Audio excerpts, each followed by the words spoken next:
Eduardo Tucho Velázquez, sin barajos, en la 2020, online, la radio.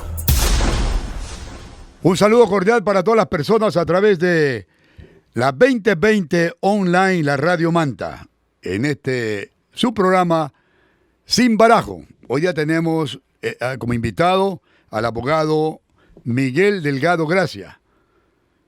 Él también tiene una propuesta muy interesante para la comunidad mantense, manabita y, por qué no decirlo también, allende las fronteras del Ecuador, toda vez que a través de el internet no podemos navegar, podemos viajar, podemos enlazarnos y tener esa comunicación sin duda alguna que puede despejar dudas sobre un programa muy valioso, profesional, técnico, que se llamará y se denominará Aquí hablamos de justicia y algo más.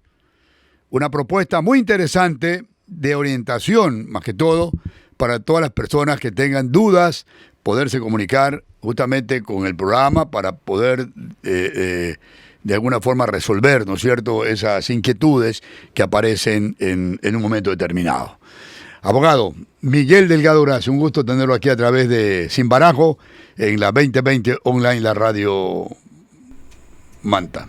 Muy buenas tardes, mi estimado Eduardo Velázquez, y gracias por la oportunidad. Muy buenas tardes a la ciudad de Manta, a la provincia de Manabí y al Ecuador entero, y a todos que nos escuchan a través de los diferentes medios digitales.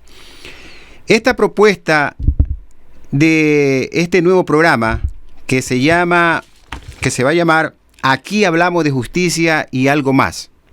¿Por qué aquí hablamos de justicia y algo más? Va a ser un programa de opinión. Va a ser un programa que va a recibir crítica, desde luego, y un programa de orientación. ¿Orientado a quiénes? A la comunidad, al profesional del derecho, estudiantes de las diferentes facultades de jurisprudencia y, más que todo, también Eduardo Velázquez. Es decirte que este programa es el significado mismo de justicia, porque la justicia es un conjunto de valores esenciales sobre los cuales debe basarse una sociedad y el Estado. Estos valores son el respeto, la equidad y la igualdad.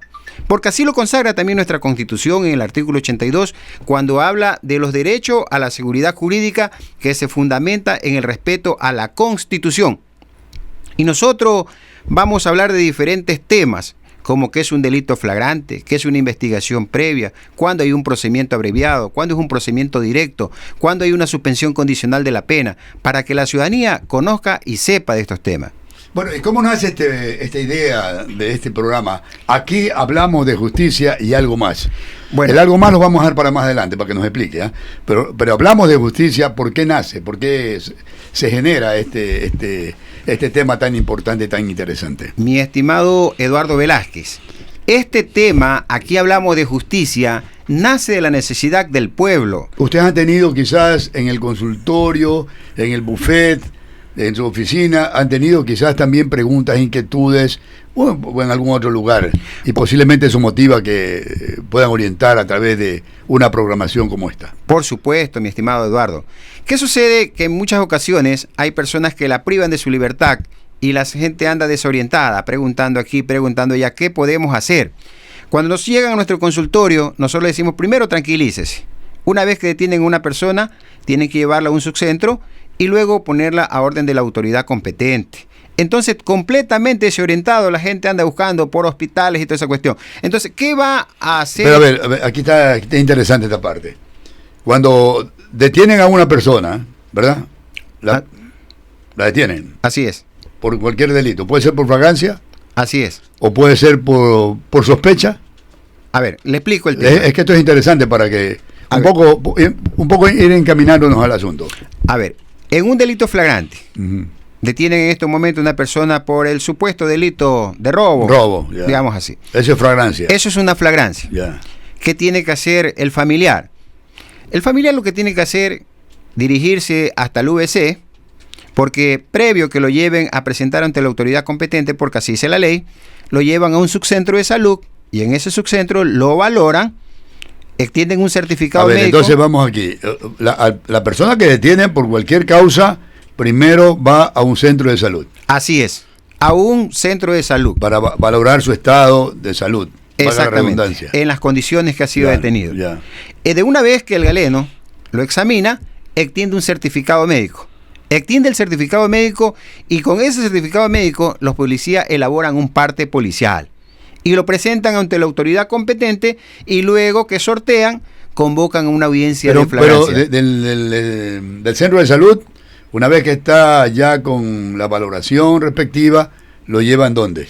Directamente al VC. Al VC. En el VC están donde están las personas privadas de la libertad, la UAP, y luego de esos ya elaboran ese parte policial y lo ponen a orden de la autoridad competente. Ese es el procedimiento. Pero hay muchas ocasiones que nos llaman los clientes, ¿qué hacemos? Detuvieron un familiar, estamos preocupados, desesperados. Entonces el objetivo... Pero es normal estar desesperado. Por supuesto, sí. Pero están desorientados, claro. No saben qué hacer. Entonces, lo que falta es orientación. Exactamente, falta la orientación. Entonces la orientación va a ser en base qué exactamente tiene que hacer una persona, por cualquiera que sea el delito. Tiene que mantener la calma, la tranquilidad, hasta que se lo presenten ante la autoridad competente. O sea, dirigirse directamente al VC. Allá en el VC el juez, el que está de turno, y el fiscal, pues también de turno, señalan la hora de la diligencia. Pero también hay una desesperación por los familiares de repente, porque a mí me ha tocado también escuchar, ¿no? Este tipo de temas. A ver, ellos ya están en el VC y quieren que de ahí mismo se lo den la libertad. Por supuesto. Pero ahí no pueden dar libertad. Tienen que ir primero a la diligencia. Tienen que ir a la diligencia. Sí. Tienen que ir a la audiencia. Pero hay ese tipo de desesperación de la persona. Exactamente. Las personas quieren que... Pero es por la falta de conocimiento. Por la falta... Y ese es el propósito del programa. Desde luego. Aquí hablamos de justicia algo más para que la gente sepa, conozca cuál es el procedimiento a seguir. Así es. No es que el abogado los está peloteando o los está amagando o los está de alguna manera quizás... no sé, jugando alguna cosa de esa, ¿no? Por supuesto. Sino que es el procedimiento a seguir. El procedimiento a seguir. O sea, nosotros vamos a enfocar directamente a una orientación. ¿Qué exactamente tiene que hacer una persona? Incluso vamos a decirle, por decir un ejemplo, se me viene a la mente tratar el delito de receptación. El delito de receptación, pues como nosotros todos sabemos, pues que hasta las personas vayan preparando la documentación en el evento del supuesto de los jamás consentidos para pedir una suspensión condicional a la pena. ¿Cuáles son los requisitos? ¿Cuáles son los documentos que tienen que llevar? Porque en el momento que ellos asisten a la audiencia de flagrancia, no saben absolutamente ni qué documentos llevar.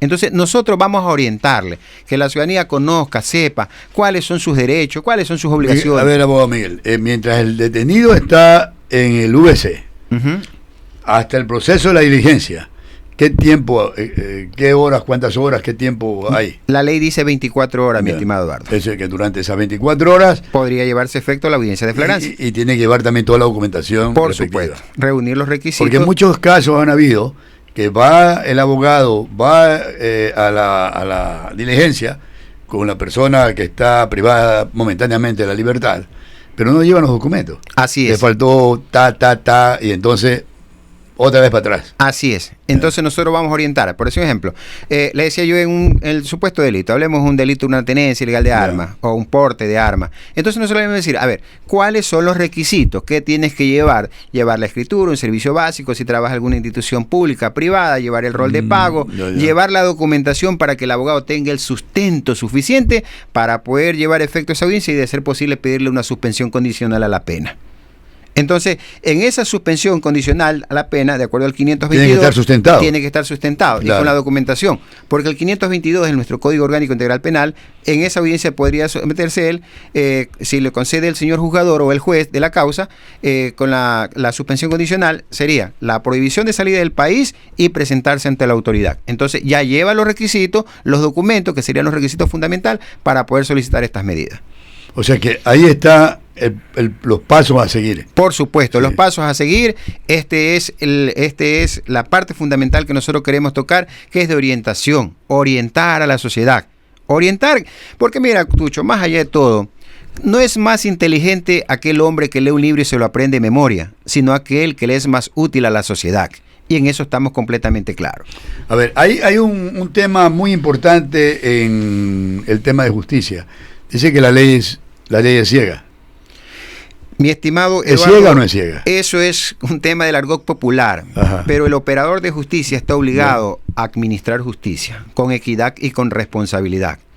Por eso los juzgadores, pues en el momento que ellos van a dictar su resolución, deben de ser coherentes con lo que tienen y administrar indiscutiblemente lo que nosotros estamos diciendo, justicia. Y administrar justicia no es que la justicia es ciega, sino que tiene que actuar con responsabilidad, equidad y seriedad. No, pero yo creo que la justicia es ciega porque, para mí, como lo interpreto desde acá, a ver, es ciega porque no se parcializa con nadie.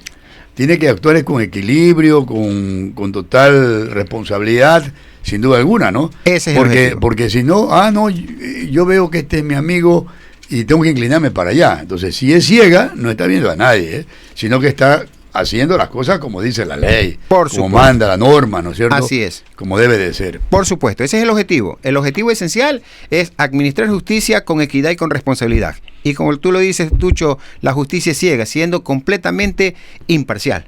Claro, ese más o menos es el tema. Es el fundamento. Sí, y que el juzgador debería tener clara la situación para no cometer errores. ¿Dónde está la parte más complicada para los litigantes? La parte más complicada. Mira, Eduardo, ahora la realidad es otra. Nosotros con la reforma que tuvimos al Código Orgánico Integral Penal, o COIP, dejó las cosas más claras para nosotros los profesionales del derecho. Por decir un ¿Mejoró, ejemplo, sí? Mejoró, por supuesto. Ya. Por decir un ejemplo, en un robo agravado que la pena es de 5 a 7 años, tú te podrías someter a un procedimiento abreviado. La ley indica que si tú te sometes a ese procedimiento abreviado, que es un procedimiento especial, podrías recibir 1/3 de la pena. ¿Qué es el tercio de la pena? El tercio de la pena es que tú podrías recibir un año y medio. No, exactamente 20 meses. Yeah. Porque si hablamos de 5 a 7, hablamos de 60 meses. El tercio de esa pena serían 20 meses. Yeah. Entonces, casi un año y medio, yo lo digo rápidamente nomás. Ese es el objetivo. Sí, Entonces sí. las cosas que... Hay una rebaja sustancial. Exactamente, es un procedimiento que es especial. Pero para eso también tiene que estar sustentado. Por supuesto. Para poder defender. Primero... Y tiene que haber una habilidad también y conocimiento del defensor. Por supuesto, exactamente. El profesional Porque del lo derecho pueden gambetear también. tiene que encaminar al cliente, decirle, a ver, tú te vas a someter a un procedimiento abreviado y este es el objetivo del procedimiento abreviado. Tu pena es de 5 a 7. Si tú te sometes al procedimiento abreviado, vas a recibir 1/3 de la pena. El tercio de la pena, hablamos de 20 meses. De esos 20 meses, tienes que explicarle, tú podrías salir con un 60%. El 60% de esos 20 meses son 12 meses y puede aplicar un 60%. Entonces, todo esto vamos a abarcar, claro, lo vamos a hacer por etapas o por programa. Tocaremos esta semana, por ejemplo, que es un delito flagrante, después una suspensión condicional a la pena, procedimiento directo, procedimiento abreviado, y cada uno de estos procedimientos tienen también sus condiciones. Entonces vamos a orientar en ese sentido. Sáqueme una duda, de una inquietud que tengo. A ver, cuando hay un delito de cierta naturaleza, no sé en qué casos procede o no, usted me lo va a decir. Hay momentos en que lo mandan a recorrer en toda la provincia a buscar un certificado de honorabilidad o que un juzgado pueda reportar que no tiene ningún antecedente anterior, alguna cosa. Ya. Más allá de eso, el artículo 11, numeral 9 ¿está abolido o sigue vigente? De nuestra Constitución indica que nadie puede ser discriminado por un pasado judicial. Pero eso de recorrer en todos los juzgados ya es cosa del pasado. O sea, eso que con el COIP ya no se existe. Eliminó. Ahora solamente se presenta la certificación del SAI, donde indique del SAI, del Sistema de la Función Judicial, que indique claramente si registra o no registra un antecedente. Ya se abolió eso. Exactamente. No, esa es una duda porque también es importante aclarar este tema, ¿no? Porque... exactamente. Ese es el objetivo del programa. Claro. Porque ya no que vamos a 24 de mayo, vamos al Carmen, vamos a Bernales, ya no. Tanto sufrimiento que había de las personas que tienen que viajar para un lado, para el otro lado. Definitivamente eso ya es cosa del pasado. Ya, me parece interesante el tema, porque ya con la nueva reforma al COIP, entonces todo esto se fue eliminando. Por supuesto. Más que todo, la función judicial se hizo más eficiente en este sentido. Y le quitó también trabajo a ciertos secretarios, porque los secretarios tenían que revisar, en muchos cantones todavía manejaban un sistema rústico, por decirlo así, era en libro, y tenían que buscar de libro. ¿Ya el libro no existe? Ya no. Ya ahorita estamos modernizados. Ahorita todo es sistema. Ya esa es cosa del pasado también. Perdóneme que me sonríe un poco, pero es que Así los libros. Así y es. estaban tirados alrededor de la mesa del juez, por allí. Esos eran los procesos. Tengo años, yo no visito los juzgados, yo entonces no he visitado. Eso ya es cosa del pasado. Ya, o sea, ya. cosa del pasado, buscar a través de libros si existía o no existía el antecedente penal. Ahora y en la actualidad pues manejan sistemas y del sistema mismo se O sea, todo está computarizado. Exactamente. Ya. Y están los archivos y todo. La modernización llegó a la función judicial. O sea que pudieron de esta manera todo eso que era en libros, llevarlo a la parte de la tecnología. Por supuesto. Ya, qué Que bien. mejoró también para los profesionales del derecho. Ya. Porque también esto fue algo muy productivo. Y yo como abogado, por ejemplo, en el supuesto caso, no soy abogado, tengo que revisar un caso. Yo puedo ingresar a la página, puedo revisarlo, puedo verlo ahí o no. Sí, a ver, usted tiene un proceso, por ejemplo, un juicio de alimento, hablemos Ya. así, que no es el tema, el mío va a ser Sí. exclusivamente penal. Hay providencias que usted le encuentra en el sistema, pero si usted quiere alguna resolución, también la encuentra, pero todo no va a encontrar en el sistema. No, pero sí hay por lo menos la pauta, Sí. Por supuesto, sentencias, resoluciones, Sí, sí, todo eso, pero sí. escritos que presentan. No, pero todo el desarrollo no va a estar ahí. Por supuesto, pero Por sí supuesto encuentra, que no. sí Sí, encuentra, sí, ingresa sí. a la página del O sea, eso también facilita también a los abogados que están en libre ejercicio. Desde luego. Ahora tienen otra denominación ya, son técnicos. Nosotros, los abogados, ahora pertenecemos al Consejo de Judicatura. Ya. Nosotros, anteriormente, nos otorgaba el número el Colegio de Abogados. Ya. Ahora el Consejo de Judicatura, pues indiscutiblemente reguló todo esto y nos otorgó un número. Por ejemplo, el caso mío, yo soy el abogado Miguel Delgado Gracia, con registro profesional número 13-2003. O sea, lo que hacía antes las asociaciones, ahora lo hace directamente ya El Consejo de Judicatura. el Colegio de Abogados ya lo Claro, hace. porque ahora nos sancionan a nosotros. Por Ya. ejemplo, nosotros tenemos una audiencia en estos momentos de procedimiento directo y yo no asisto. ¿Ya? A mí se me multa. Entonces, la multa ya se cobra a través del Consejo de Judicatura. ¿Y cuál es la multa? A ver, eso te interesa. Un salario básico. ¿Así? Si usted no asiste a la audiencia, un salario básico. ¿Ya? Ese salario Pero básico. eso no se lo paga el cliente a usted. No, pues el cliente no lo Sale paga. de usted. Exactamente. Por Ya. eso que nosotros tenemos que Pero usted dejar- no les agravan eso al cliente. nosotros tenemos que dejarle las reglas del juego claro al cliente. Ya, ya. Y si él nos va a cambiar, porque No, pero ¿y por qué fallan, por ejemplo? Si una falla propiamente desde la parte del técnico de justicia, en este caso abogado, no es que el cliente va a pagar esa multa. Pues. No, a ver. Ah. En estos momentos se va a dar una audiencia de procedimiento directo. Yo no Ya. asisto a la audiencia. Por alguna razón. Por obvia razón. Ya. El juez me corre traslado a mí y me dice que yo en el término de 72 horas justifique por qué motivo no he asistido a la audiencia. Ya. Puede ser una cuestión de enfermedad. Ya. Se me viene a la mente a mí, como lo estamos Tiene que viendo. haber un certificado médico. Exactamente, un certificado médico. Con eso usted justificamos. justifica. Ya. Exacto. Por ejemplo, si fuera el caso en Guayaquil, yo tengo una audiencia de un recurso de casación ante la Corte que queda en la 9 de octubre. Nosotros Ya. sabemos que el tráfico en Guayaquil es terrible. Claro. Y no asisto. Entonces, me van a correr traslado. ¿Por qué motivo no asistí a mi audiencia? Que estaba en la obligación de asistir porque está Y usted notificado. trata de justificar el tránsito. ¿Y le vale eso? ¿Y es válido? No, es muy difícil justificar. Ya, que por el claro, por eso tránsito, le digo yo, no. Porque nosotros tenemos que tomar las precauciones del caso. Exactamente, ya. Pero puede justificarlo, ¿no? O sea, claro, en ese momento usted le hace el escrito al juez y le indica los motivos por qué usted no pudo asistir. A ver, Miguelito, perdón que le llame así por la consideración, la amistad hace muchos años. Abogado Miguel Delgado, gracias.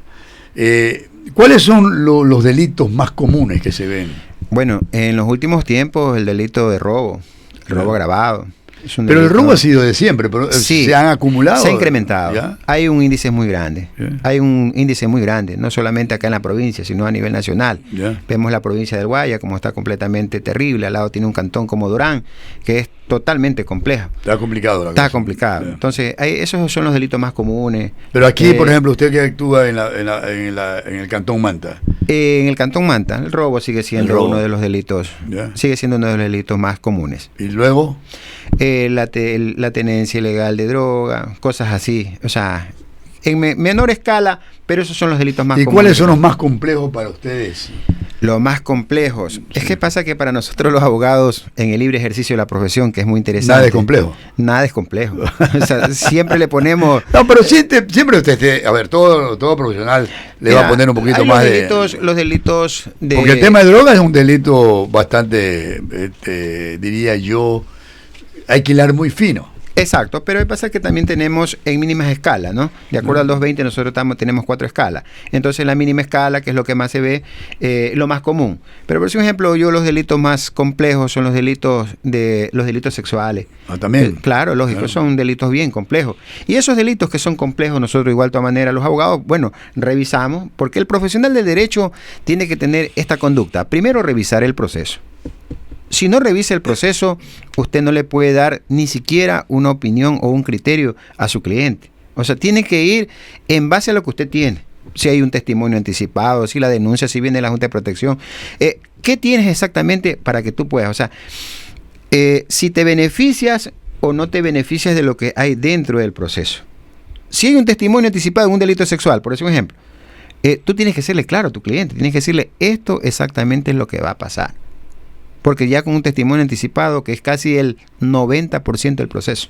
El 90%. Que es fulminante. Es fulminante. No hay nada que le pueda valer, ni las versiones, ni nada. Excepto que con el testimonio anticipado usted haga una prueba de credibilidad, que es algo completamente diferente. Pero usted, con un testimonio anticipado, tiene el 90% del proceso complicado. Sea, chao. Sí. Sí. Se podría decir el caso así. ¿Y qué dicen los familiares, las personas que están alrededor? Bueno, usted les dice la verdad, por ejemplo. A ver, esto va a pasar. Bueno, no se puede hacer más que esto. El problema es que nosotros los abogados honestos y con buenos principios éticos y morales, y decimos la verdad, te van a cambiar. Porque la gente quiere resultados. Los resultados están siempre y cuando tú trabajes en base también a lo que tú recibes de tu cliente, lo que él te va a decir, la información que te va a dar, que sea creíble. O sea, pero si el cliente te empieza a mentir a ti, que eres el profesional, que vas a asumir esa defensa técnica, vas a tener problemas. Y lo vas a tener. ¿Por qué lo vas a tener, Eduardo? Porque el cliente te cuenta las cosas a media. Entonces, el abogado que es responsable se dirige. A ver, dígame hay una frase, yo creo que es una frase bastante común, que dice, el abogado le puede decir a su cliente, cuéntame la verdad que yo me invento la mentira. Eduardo, esa es una frase del argot popular. Sí, por eso. Pero yo se la traslado a usted para un poco ponerle esta chispa, ¿no? O sea, te cuento que esa es una frase del argot popular. Dime a mí la verdad que yo me invento la mentira. Claro, sí. Pero en los actuales momentos tenemos equipos técnicos, por ejemplo, la Fiscalía. ¿Por qué nace esa frase? ¿Por qué nace esa frase? Ajá. Porque en los tiempos de antes, que no tenían tanta tecnología, el cliente llegaba y le decía, bueno, te decía la verdad como te digo a media. Entonces la gente decía, bueno, está bien. A mí dime la verdad, le decía el abogado. A mí dime la verdad que yo me invento la mentira. O sea, yo me tengo que inventar la mentira. Pero eso ya es cosa del pasado. Ahorita hay tantas situaciones técnicas. Por ejemplo, ahorita, los teléfonos. Se le hace una pericia para revisar la información, todo lo que hay. Entonces, triangulaciones de llamadas. O sea que ya no puedes mentir. Ya no puedes mentir. Y tienes prácticamente... ¿Pero hay otros mecanismos para ir saliendo del bache o no? No, claro, por supuesto. Sí. Por supuesto. Existe, por ejemplo, en un robo simple, existe la conciliación. Medios alternativos, que no es que el fiscal, que el juez... ¿Cuándo entra la conciliación? La conciliación entra cuando... A ver, se llevó un teléfono celular que cuesta $350, por ejemplo, vamos a decir. Así es. Ya. El artículo 190 de nuestra Constitución habla de la conciliación como medios alternativos para la culminación de conflictos. ¿Qué es lo que tiene que hacer? La víctima en este caso y el procesado, como el procesado está privado de su libertad, acá afuera hay un familiar. Entonces conversa con la víctima y le dice, bueno, te voy a pagar el teléfono y te voy a reparar el daño. Hacen una acta de conciliación en una notaría o en un centro de mediación y le presentan al señor fiscal que han llegado a una conciliación. Entonces conversan con fiscalía y le presentan el acta y luego de eso pues ya el fiscal ¿cómo se llama? Le corre traslado. Bueno, eso es más o menos lo mismo que cuando hay un choque y dos panas chocan, chocaron. Exacto. Ya, ok, nos ponemos de acuerdo los dos, tú pagas lo tuyo, pago lo mío. Así es, ya. Exactamente. Llegamos a un acuerdo y solucionamos el problema. Exacto, pero la conciliación... y eso también es conciliación acá. Exactamente, claro. Pero este tipo de conciliaciones que se dan, la que yo le estoy indicando, tienen que haber voluntad de las dos partes. Por supuesto. Porque La conciliación es esa, pues. Por supuesto. Entonces, hay ocasiones que las víctimas dicen, no, yo no quiero absolutamente nada, quiero que se haga justicia. Entonces no puede llegar a una conciliación. Ese ya es otra cosa. Exactamente. Ahí ya no hay voluntad de las dos partes. No hay voluntad de las dos partes. Una quiere y la otra no quiere. Una quiere y la otra no quiere. Entonces, en ese momento se termina el proceso de la conciliación. Ahí va la acción legal. Ahí va la acción legal, ¿no? Entonces, pero claro, en un robo simple, un ejemplo, como te dice un teléfono, ¿no? Sin armas, sin esa cuestión, tú puedes solicitar, si no quiere ella, puedes dar una suspensión condicional a la pena. O sea, que también vas a obtener tu libertad a través de una suspensión condicional de pena, reuniendo ciertos requisitos, ¿no? Uno de los requisitos, por ejemplo, que no hayas tenido otro proceso pendiente. Bueno, esta es la base, este es el formato, este es el temario, el tema de lo que se va a tratar justamente en Aquí Hablamos de Justicia y Algo Más. ¿Cuál es ese algo más? ¿Cuál es ese algo más? Si hablamos de justicia y algo más, a ver, el algo más, ¿qué va? El algo más es entrevistar a diferentes dirigentes barriales, ver necesidades, por ejemplo, también lo que va a ser trámites administrativos, cómo solicitar ante el ilustre municipio un requerimiento, y esa es la temática es orientación. O sea, ese algo más puede ser entrevistar al dirigente del barrio 20 de Mayo. Entonces, ¿qué problemas están ocasionándose ahí y si requieren la intervención de un profesional del derecho? ¿Sí? Entonces, ese de ahí va a ser justamente la temática de ese algo más. Por decir un ejemplo, ese algo más, se nos viene la idea que en nuestro estudio jurídico, ayudarle a personas de pocos recursos económicos en los juicios de alimentos, completamente gratuito. Ese es algo más. ¿Sí? Ya, un adicional. Adicional. A ver, ustedes hacen la orientación de justicia, los temas que corresponden a los procedimientos a seguir, pero también tienen esta otra alternativa o posibilidad de darle facilidades para que las personas de bajos recursos puedan, ¿no es cierto?, ser orientadas o asistidas por parte de ustedes como profesionales. Así es. Ese es el objetivo de ese algo más. Ayudar a personas de pocos recursos económicos a que planteen, por ejemplo, madres que a veces quedan botadas, tienen 2, 3 hijos y no han presentado una demanda de alimento a veces por los recursos económicos. También poder ayudar. Porque usted puede ayudar desde todo. O sea que van a hacer una asistencia social. Asistencia social. Y eso también es interesante. Es interesante porque tú puedes ayudar desde todo punto de vista. Claro. Entonces, en eso se basa, esa es la teoría general. ¿Sí? Esa es la base fundamental de este programa. Bueno, abogado Miguel, este es un preámbulo. El próximo, estamos hablando de que el próximo lunes es feriado. El programa arrancará el primer martes de marzo. Así es. Sí. El primer martes de marzo estaremos al aire. Estaremos al aire. Pedimos desde ya que la gente nos escuche. También vamos a aceptar sus críticas. También vamos a aceptar sus comentarios. Porque el ser humano... Y también pueden aceptar preguntas que les hayan de plantear. Por supuesto. También vamos a aceptar... Y ustedes pueden responder y orientar a través de la consulta que les puedan realizar. Por supuesto. Sí. Estamos prestos a ayudarlos, a contestarles sus preguntas, sus inquietudes y a orientarlos. Ese es el objetivo. No se olviden, el próximo martes de marzo, primer martes de marzo, estará el programa Aquí Hablamos de Justicia y Algo Más en la 2020 online, la radio de Manta. Estaremos hablando entonces de justicia desde la próxima semana. Gracias. Con el abogado, un ratito, el abogado Miguel Delgado Gracia y también el compañero Telmo Guerreros. Ok, gracias, un abrazo. Eduardo Tucho Velázquez, Sin Barajos, en la 2020 online, la radio.